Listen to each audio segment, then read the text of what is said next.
Okay, I won't lie to you. I haven't played a lot of Darkest Dungeon 1. I played it years ago on my PS Vita, and yeah, I enjoyed it, but I was playing way too many games to focus on that. But I remember it pretty frustrating fun, but rather difficult fun. And I expected something similar from this game, Darkest Dungeon 2. And to be fair, well, this game delivers that and probably much more than that. And in this video, we're going to be reviewing Darkest Dungeon 2, and we'll be deciding whether it is worth it to buy right now or whether you should skip it right away and just move on. So without further ado, let's just get it started. So I'm reviewing this on its Steam launch. So this is out of early access and it is full launch on Steam. It has been on Epic Game Store for quite a while now, but right now I'm reviewing only the launch game. And as always, as every single one of my videos, I'm going to be giving you the answer right away. And the answer is yes. This game is absolutely worth it. It is insane how gloomy, how atmospheric, and how great this game is, and how challenging this game is. However, I won't advise you to get this game if you want something that is easy and something that is accessible. This game is not it. This game is difficult, it is brutal, and will beat you down every second it can. But this experience is worth it. And to understand this why, let me explain what this game is and how it works. Oh, and by the way, our Steam Curator page is already up and running, so if you want to see all of my reviews, videos, and a little bit of text review right there on Steam before you're gonna buy anything, just go and follow us there on Steam so that you will not miss my reviews when you are buying the games. Now back to the video. So what even is Darkest Dungeon 2?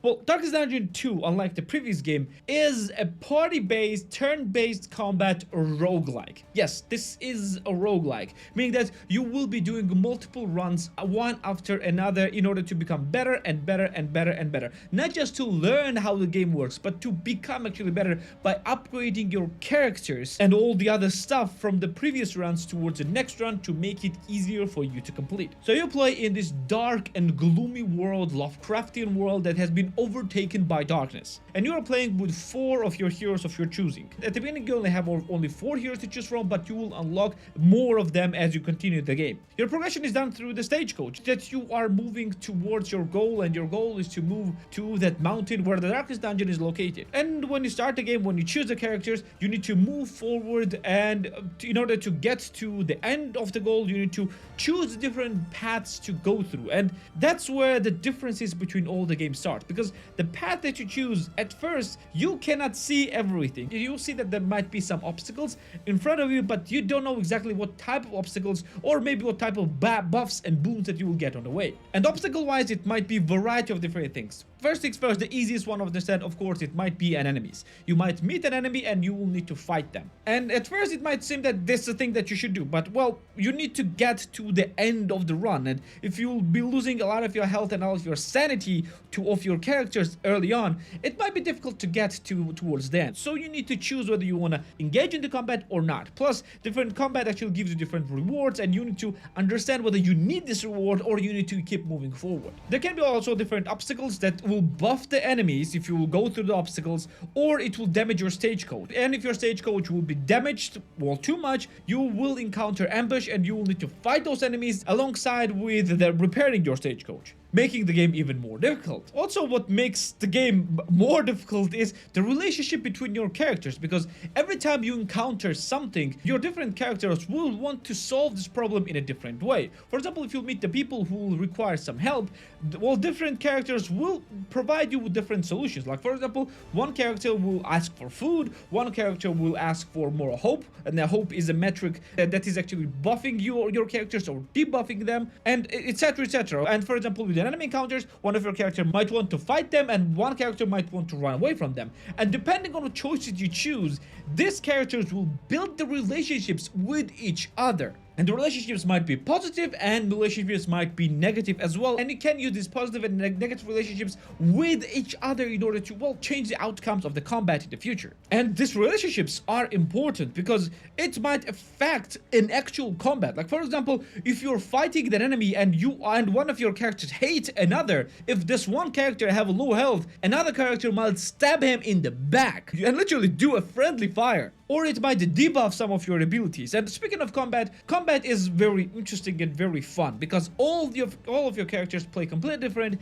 and all of your combat encounters will be very different from each other because of a few very important things. First is different characters have different abilities. Like for example, some of them might be melee tanks and other ones can be range dealers. Some characters might be primarily healers or debuffers and things like that, and you need to, well, mix and match these characters in order to maximize your results. Plus, what's important is where your characters are located, because the characters that are located far in the back might be less susceptible from the melee attacks from enemies than the ones that are up in front, and vice versa. The back characters can be more susceptible towards the range attacks from the ranged enemies. And the same for you. If you have melee combatant right way in the back, he might not be able to fight the enemies because the enemies might be too far for him to melee them. And the same can be for the ranged combat as well. If the ranged combatant is way too up front, well, he cannot shoot someone point blank in the face. And all of those synergies and all of those different stuff makes the combat very interesting and very difficult. This game is not made for you to win. This game is made for you to lose and get as much as you can from your losses, because you actually can take some of the stuff from the previous runs towards the next runs. And probably the most important one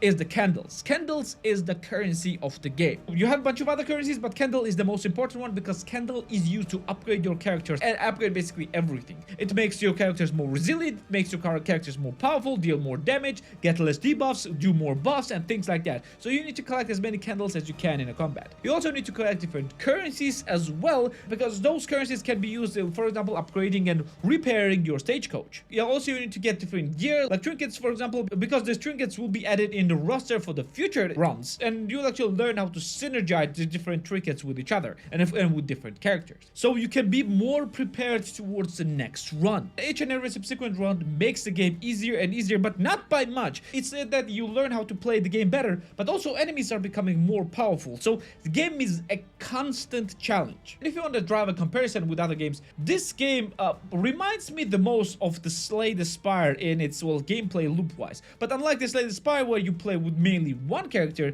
you play with 4 characters and you synergize them with each other and choose them depending on different relationships with each other and things like that. But just like Slay the Spire, you are choosing different paths to go through. But there is one downside that probably will be frustrating for some of people, and I need to talk about that. And it is the length of the runs. If, for example, each run in regular roguelikes can be a few minutes and maybe up to an hour long. Here, it is usually much longer than that. It will probably take a few hours to complete each run. So the game has quite long gameplay loop, and each and every subsequent run will take longer and longer and longer because you are becoming better and you go further and you will survive much longer. And this actually was not a problem for me, but it might be a problem for some because a lot of people play the roguelikes because of their short gameplay loop. Many people play games like Risk of Rain 2 or Hades because it's very easy to go through one run and then just enjoy and move on to something else. But what about the price? How much game costs you? Because maybe not a lot of people would want to pay $60 for this game. Well,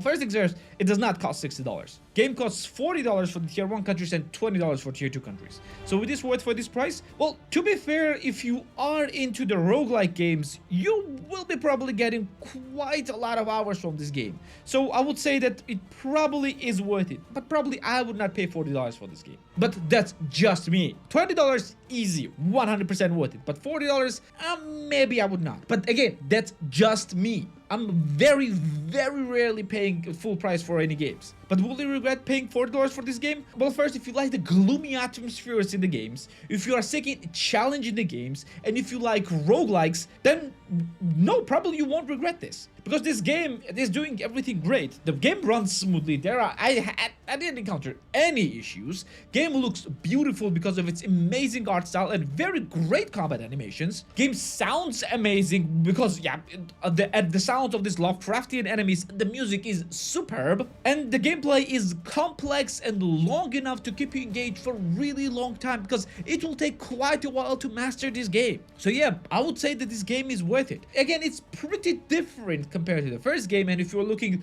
the game just like the first game, you might be disappointed. But if you're looking at this game separately as a standalone game, it's a pretty great game. At least that's what I think. Our YouTube memberships are up and running, and if you like videos done by me, and if you like the reviews that I put out and everything else as well, consider hitting the join button near the subscribe button under this video. This might not be a lot for you, at least for some of you, but it will be tremendous help for me keeping this channel going. Well, I guess it's too late for today. Thanks for being here with me. Like the video if you liked it, subscribe for more videos like this one, and I'm gonna see you in the next one. See ya.